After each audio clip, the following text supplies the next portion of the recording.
Good morning, it's October 26th, and this is the Daily Quiz, Episode 20, Machine Guarding. And I'm John NEwquist, your host, and this is in the ASP11, CSP11, STS, SMP, and OHST. First one's a long one. Of course, start out the morning with the longest one, get it over with.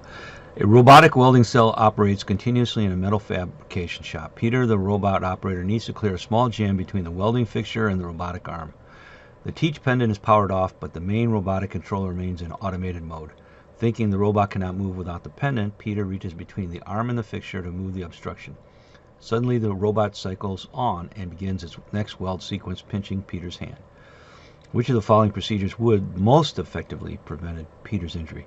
A. Keeping the teaching pendant off since the robot cannot move without it, and wear cut-resistant gloves when reaching into the cell.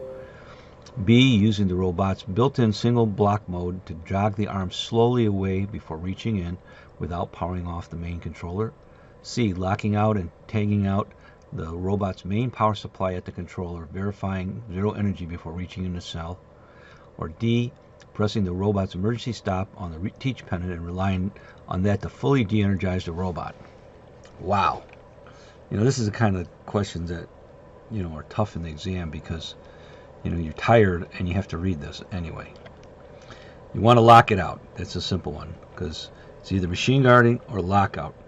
And the reason we threw this one in there was that a lot of times they're starting to put a lot of robot questions in there, and you're going to either guard the robot or you're going to have the thing locked out.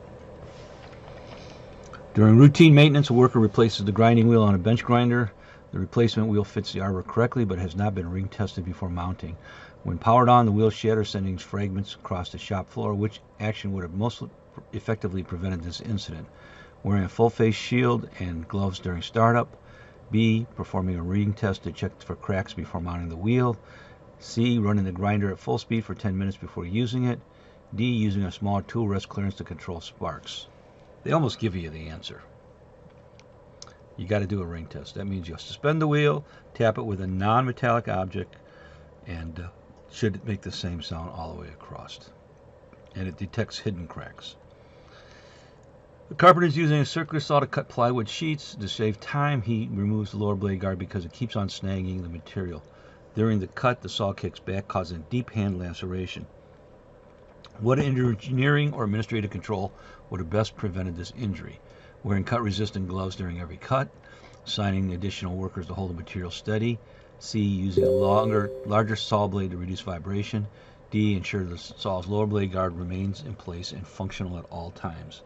And the answer is D. Make sure the lower blade guard remains in place and is functional. So here's our saw. At the bottom of this is going to be the lower blade guard. And removing the blade guard removes a critical safety feature that's been there forever. All right, that's it for today. I'll see you tomorrow.